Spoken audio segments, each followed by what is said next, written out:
Your host on The Way to Go is Ormond Drake, Professor Emeritus at New York University.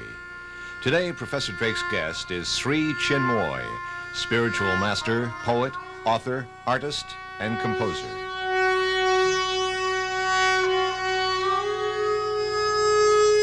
Good morning and welcome once more to The Way to Go. The music that you have been listening to may have sounded a bit strange to your ear, as it does to mine. And still, I'll bet you that both of us have recognized this as a beautiful creation, this sound. And I think, too, that we can sense it as being played more through the heart than it is through the mind. In this instance, by the spiritual master, Sri Chinmoy. He's my guest today, and he's an astoundingly creative gentleman, not only in music, but in art and in literature, and may I say even in athletics. Well, it's about his life and his work, and especially his message that we're going to visit, and you and I are going to sit back and relax and learn today. Now let's listen once more to the sound of his music.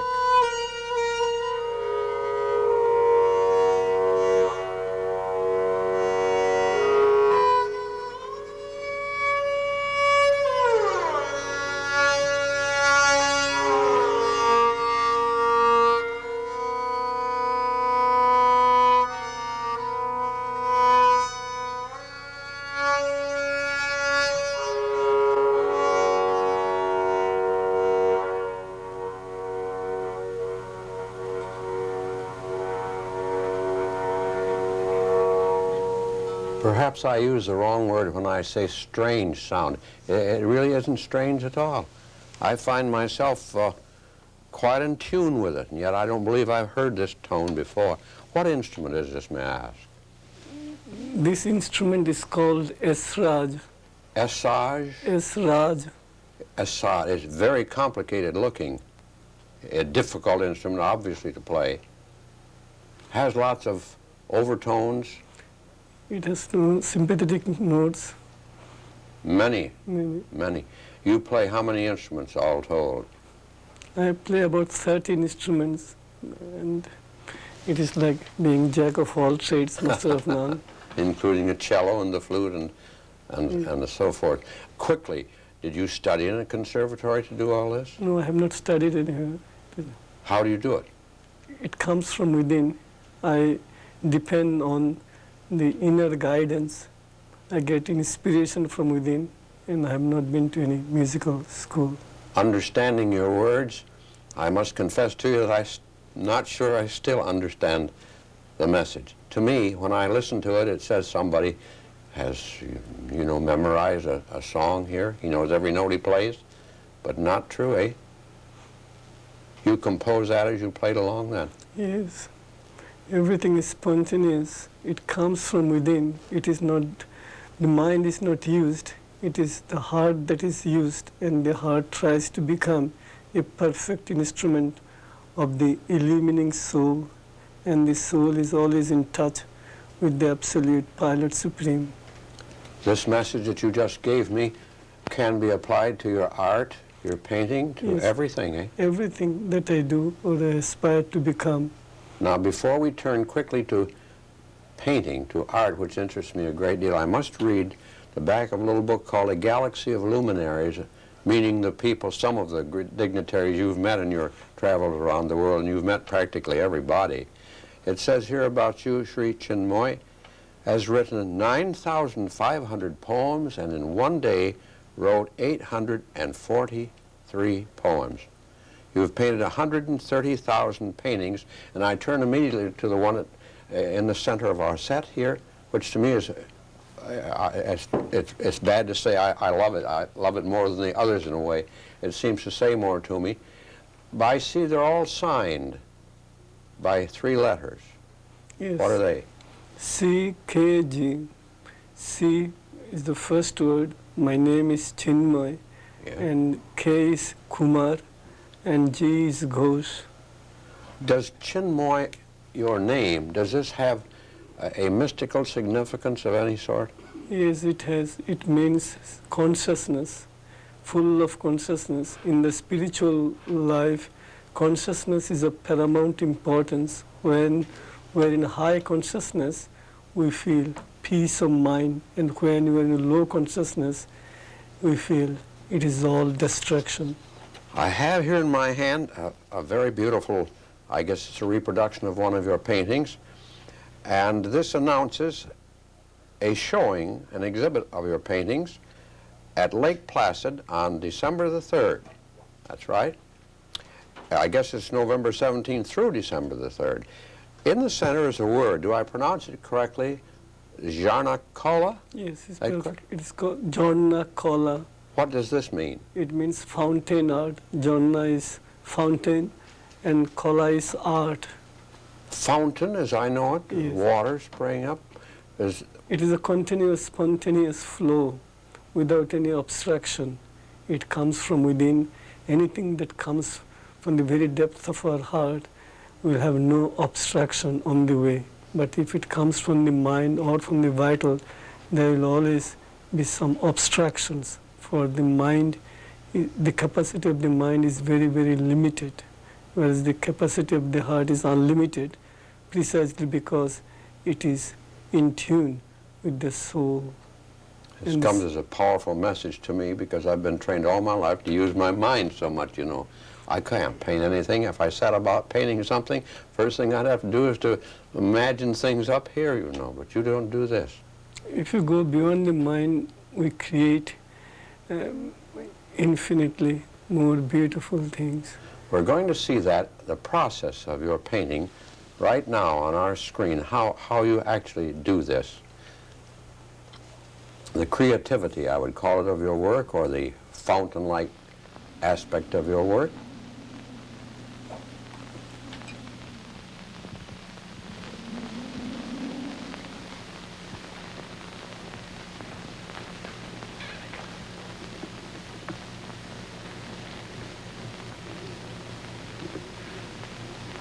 I have no preconceived idea as to what I am going to paint.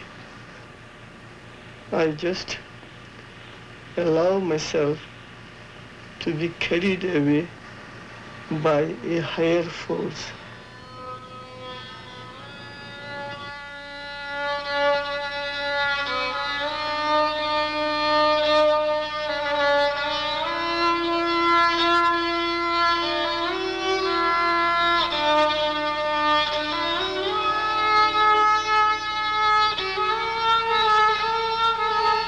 When I paint, I devotedly follow a streak of light. It is quite visible to me. This streak of light comes from my inmost soul or my inner self.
I think I'm beginning to understand a little bit now, and I wish I had a great deal more time to understand more.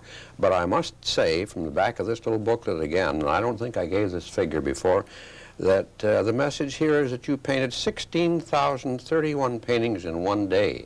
They could not have all been this large, of course. No. Some small ones? Small. And of different sizes. Why would one wish to paint so many?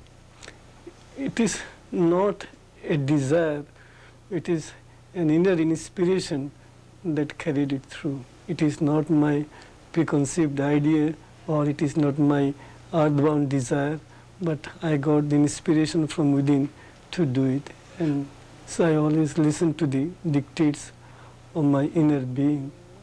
Guru, suppose, I hope this is not too direct a question to you, suppose I said to you, paint me a picture, and here comes my mind again into the act, you see, paint me a picture of a barn and a roadside. What would you say I would? Would you say I would? You say I wouldn't? It depends on my mood. Usually I am not asked by anyone to do any particular painting. Only what comes from within, from inner inspiration, I do. Right. And my paintings are mostly abstract. You let the camera take care of that road and that barn, eh?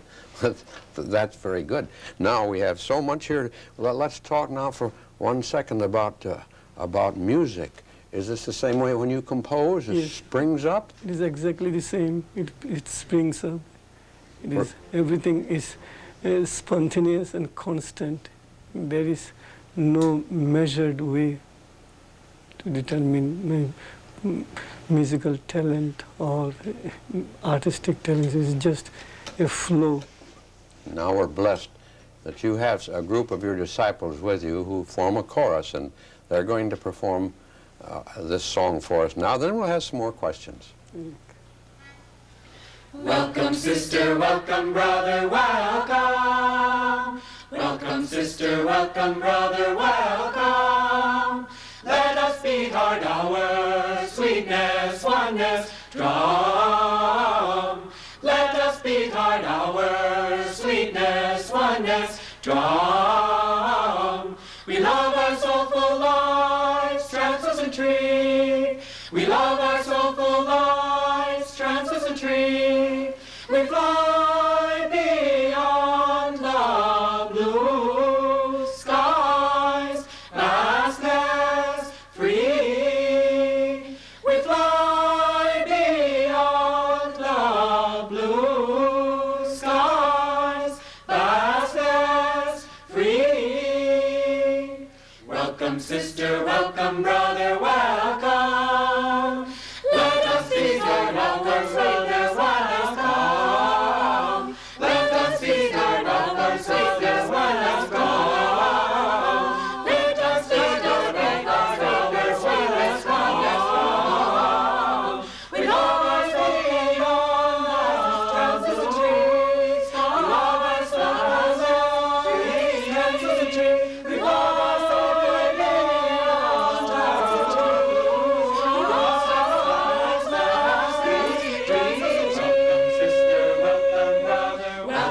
welcome, sister, welcome, brother, welcome, sister, welcome, brother, welcome, let us be sweetness, oneness, let us be sweetness, oneness, welcome, sister, welcome, brother, welcome, sister, welcome, brother, welcome. Beautiful to the sight and beautiful to the ear both. A charming looking group. I commend them highly on their diction. I could understand everything that was sung. But while they were singing and while those words came to me, another question arose.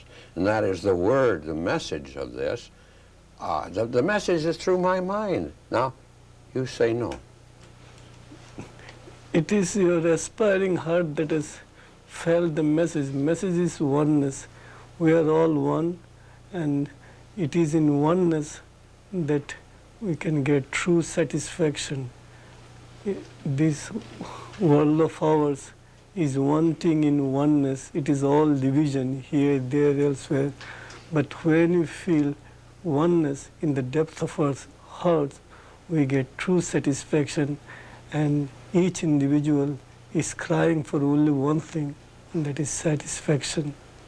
Is that when you speak of the wholeness of a man, is this the enabling theory behind this Catholicity of approach? You can do so many things. It's overpowering to me as a layman to sit here hear this and to view your work?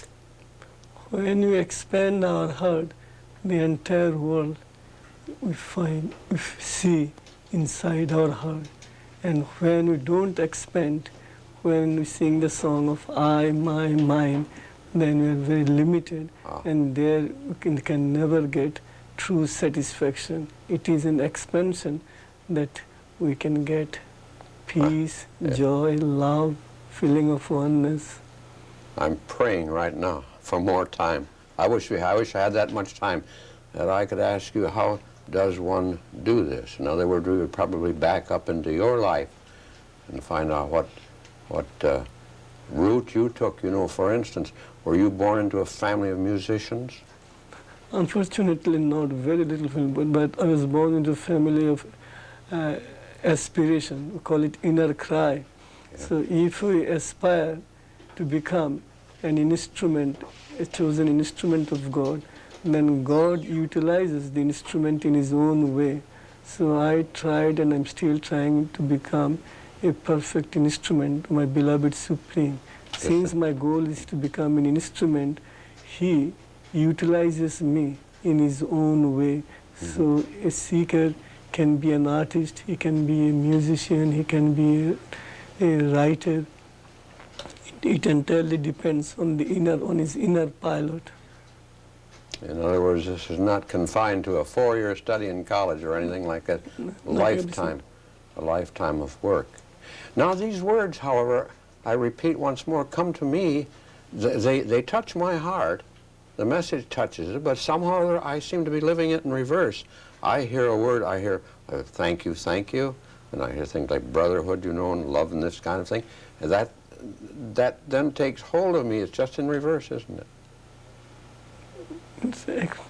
The word to me is a mental thing. The word's mental, but only how we express it. Yes. Each word can be expressed soulfully, and again it can be expressed mechanically. Thank you is a very common word. Right. Welcome is very common, but how we use it? When we pronounce it, we have to know whether it's coming from directly from the heart, from the soul, or in a mechanical way from our mind. So if it comes from an inner source, we get true satisfaction.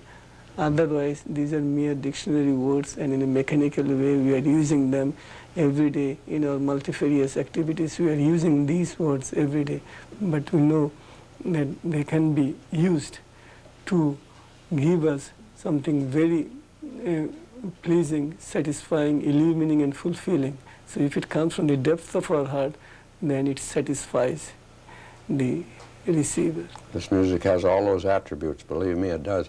I refer once more, you composed 2,750 songs and spontaneously 300 songs in 4.5 hours. You composed this that we listened to. Yes. These young people come from where, Guru? They're mostly Americans. Are they associated at all with the United Nations? Most of them work at the United Nations. Do I recognize some of the faces and voices? I was there on the occasion of Panama Day. Yes, there are quite a few who were there on the other day, Panama Day. How are you associated with the United Nations? Well, as I said before, I am a seeker. There I pray and meditate with the members of our meditation group, and we feel that there are two ways to serve God. One is the inner way, the other is the outer way. There the delegates, diplomats, and politicians are trying to bring about peace in one way, and we feel that there is another way to pray and meditate. They are not diametrically opposite ways, but only one helps the other, one strengthens the other. If I pray and meditate, then in my outer life I will be able to do something good for the entire humanity. So they go together. If I have inside my mind or inside my heart a good thought, then that good thought I will be able to offer to you. So from within we come out without. That's beautifully put. Now it's almost, it's quite a switch to turn to athletics for a second, but you're a very athletic man. And you say, for example, run. Why you say this? Because we feel the goal is not static. Goal is constantly moving ahead. We are transcending. Today's my goal will be to achieve a particular standard. Tomorrow my goal will be totally different, means it will go beyond. Today I want to get a particular degree, say master's degree or something, but tomorrow I will say that no, that is not enough. I must go further beyond. Always the goal is ahead of us. Each individual in the beginning, he has a particular goal. Then when he reaches the goal, he laughs at it. He says, oh, this is the goal I wanted. This doesn't satisfy me. I must go ahead. Then only perhaps I will be satisfied. Then he reaches his second goal. There also he is not satisfied, for there is an inner urge to go beyond, to transcend his capacities. So therefore it is the continuous run. We are marching, we are running along eternity's road. Otherwise we will not derive any satisfaction from our life. It is like a river continuously flowing.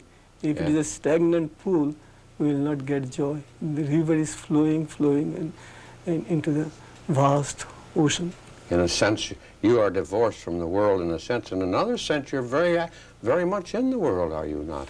We are in the world, we are for the world. It is like a boat. The boat is inside the water, but the boat is not capsized. Here we're seeing on, to interrupt you and I beg your pardon for this, we're seeing on our screen now an announcement of a circus. What is this? Is this at the United Nations? Oh, no. It is perhaps at JFK High School. Here my students are performing, and I give considerable importance to the physical fitness, and I feel circus is innocent entertainment joy. Anything that gives us joy, we must accept, we must in life. Hope everybody heard that and listens to it and does it. You are crying for happiness, and if there is happiness, then only we make progress. We look at a child, and the child is all happiness, and then we get joy. And he needs satisfaction, is our satisfaction. In our satisfaction, he gets satisfaction too. Sri Chinmoy, I'll bet you our viewers are doing just what I'm doing now, but they're saying, let's go back to that chorus. I'd like to see them again. I'd like to hear them again. We're going to do exactly that right now. Thank you, thank you, thank you. Thank you, thank you, thank you. For you our heart's gratitude due. For you our heart's gratitude due. Thank you, thank you, thank you. Your kindness, oneness, flow. Your kindness, oneness, flow. Brightens your glories glow. Brightens your glories glow. Thank you, thank you, thank you. Thank you, thank you, thank you.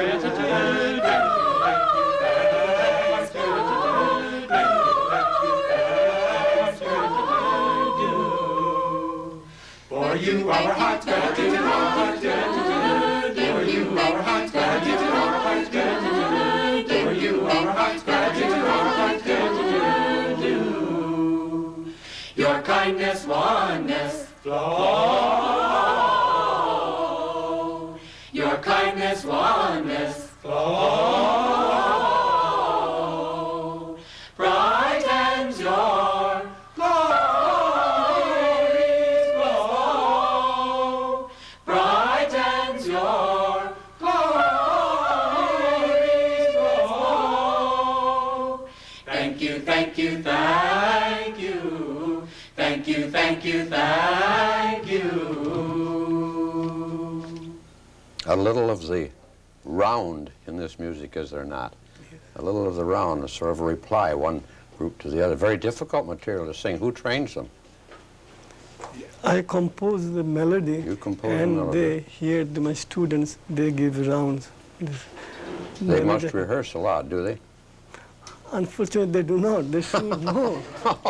You're telling on them. They sound as if they... They're very talented. That's why they can do it. They're talented. Very talented. That's why they do it well. This kind of Otherwise, singing, I've been involved in music all my life. If someone in this group makes a big mistake, everyone hears it. It's a little like chamber music, like a string quartet. Someone hits a bad note, they all hear it, and they don't hit them. It's very good. Carries a message very well. You've lectured in practically all of our major universities in the United States. Yes.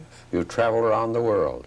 I read this booklet. You've met, among others, Muhammad Ali, Ravi Shankar, Pope Paul, practically everyone one might call to mind. We belong to one family. Beg your pardon? We belong to one family, Yes. and in a family there are quite a few members. So each one shines in a particular field. Very Then we feel that all the members, all brothers and sisters, should mix together and then exchange their ideas and their achievements. Achievements is here a common inner cry to become good and to serve humanity. I've dealt with words all my life. I love the music. I understand it a little more than I do the paintings. But above everything, I like your writing. I'm going to ask you right now to read me a very short poem of the thousands that you have written in your life. In secrecy supreme, I see you. You live in my eyes, in my sleep, in my dreams, in my sweet wakefulness, in the stupendous mirth of life, in the abysmal lap of death, you I behold. Your love play is my world. Thank you very much. You know, I'd be presumptuous to say a good show. You know, I usually say you've given us a very good show. I don't like the word show in this instance. You've carried to us a very magnificent message, one in which we can give a great deal of attention, and I thank you for being a fine guest for us on the way to go. I used to thank you deeply for giving us the opportunity here to be here and to offer our, which you call dedication Thank to you. humanity. Thank you very much.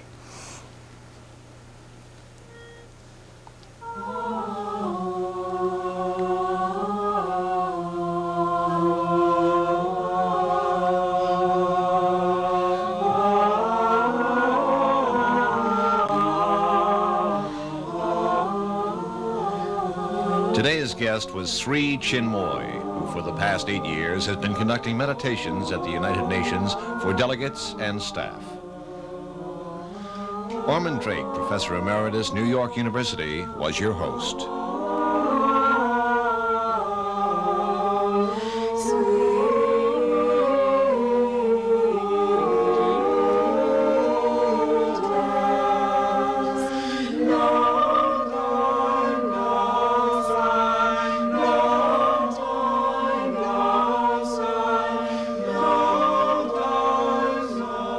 This has been a community service of WCBS-TV. This broadcast was recorded.